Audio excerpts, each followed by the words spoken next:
Welcome back to the channel, everybody. On this, I think it's a Thursday night, Thursday night. I'm not sure what night it is. Anyway, a little bit of a hard day, rough day, rough news. Yeah. 12 years ago, when I was still married, kids were little at home, we decided to get a pet for the kids, for the family. So we went down to Bernay, which is just outside of Geneva. And we'd seen online this little small puppy that we were interested in. And so we decided, well, we want that puppy. So we rushed down there on a Saturday. And sadly, that puppy was not there. He'd already been taken just minutes before we arrived. But they said, listen, walk around, look around, and you walk through like a maze inside of it. And you got to see other dogs and cats and stuff. And we walked, turned the curve, and there was this little puppy. He was white, very cute, about the size of a little bit bigger than a tomcat, you know, and he was there just looking at us with his ears, and so we decided that we were going to just take him. So I rushed back to the entrance, and they said, oh, you have to, we'll send somebody back there, but you have to take him for a walk first. So they gave us a leash, and we took him for a walk, and we just fell in love with him. He was, you know, just such a nice, and I remember his original name was Kenzo. like some kind, it was a perfume or something that's out for men or something like that. So they gave him these kind of names, you know, because they had so many dogs and animals to go through there. But we spent like an hour with him, just waiting to do all the paperwork, which I think it cost us $250 that day. But that paperwork, it covered like all of the, it covered some administration fees. But what it really covered, and because they even gave us some dog food, but what it really covered, it covered like your vet bills, like to have him spayed and have him wormed and this kind of stuff, which can get pretty expensive. Matter of fact, my cats, they cost about $200 each to have them spayed and wormed and this kind of stuff. So anyway, we brought him home, and that first night we found out that he was sick, so we had to bring him to the vet the next day, and they gave him some pills and stuff and some shots, and he was good after that. So then became all the training and that kind of stuff, and we trained him, and he was such a lovely dog. He was so wild at heart. He was a mix between a Griffin and a English setter. So he had, you know, he had this curly hair like a poodle, but we named him Tex. Well,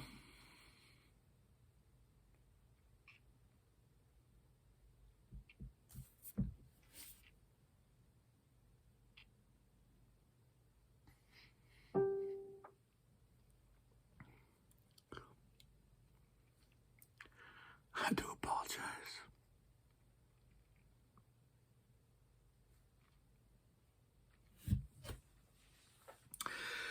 I got a phone call from my son today telling me that Tex had passed away.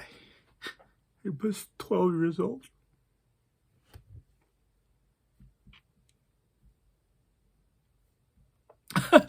Now, for me, for the past 10 years, I haven't really been able to see him that much. You know, I trained him. He was my dog. But when my wife and I separated, I moved away, and Tex stayed, you know, and he stayed because it was better. It was a home there. It was to kids. They needed him, and he needed them, and more than he needed me. But my son and I, we had him on vacation 3 years ago. We brought him with us to Belgium. He did some funny stuff. He sat in the back seat of my Land Rover at a time, and he just had such a great time. We'd stop and let him run around a little bit and let him pee and all that stuff. And we found this campsite in Belgium where we met some really nice people there also. And we had him attached on a long, very long line, you know, so he could really get out there. Good 10 meters, you know, he could get out there 30 feet, you know, without any problem. And there were some cats around there, and he would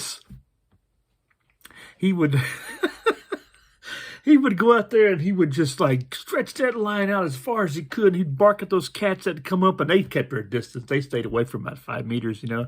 But he was all tough and this kind of stuff, and barking at them. And then one time we didn't have him on the leash, and he went out there. he started growling and barking, and he ran out there, and then he realized he wasn't attached. And the look he gave me was like, hey, you guys trying to get me killed or something? What the heck y'all not attaching me for? These crazy cats that kill me.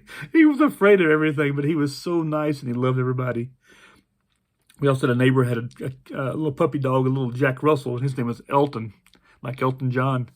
And Elton liked to bite on Tex's beard, you know. He had this white beard sort of like mine. And Tex would hide his face between your legs or like anywhere he could get his face.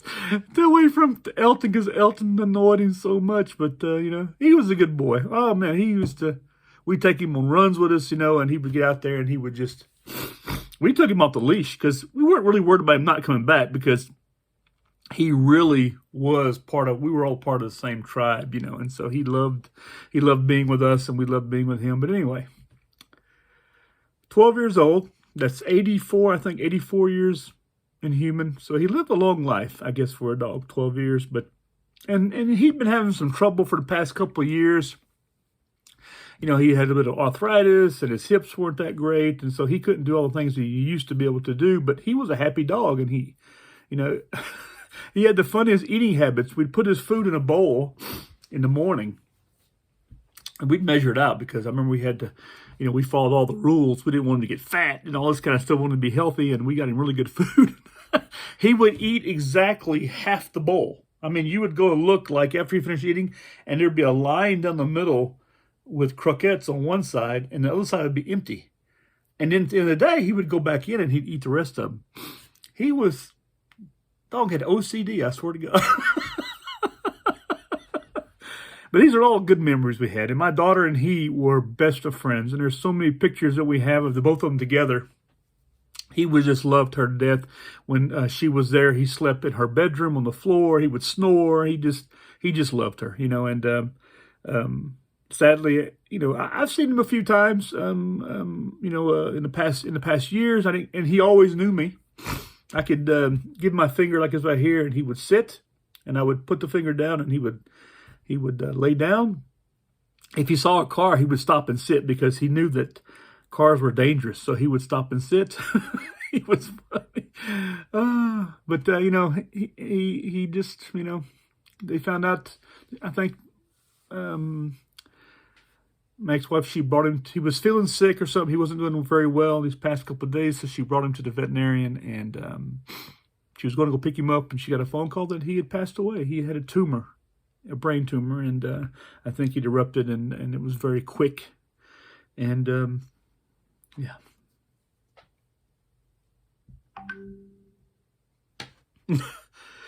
You know,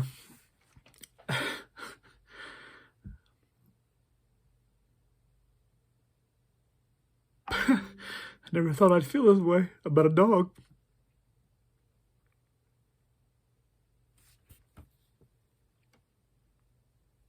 I don't know if I can post this video.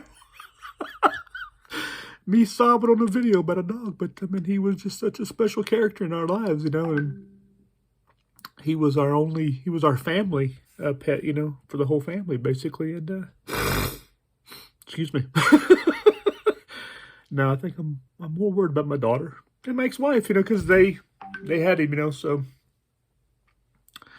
anyway, listen, do apologize about all the tears, and y'all have a good night.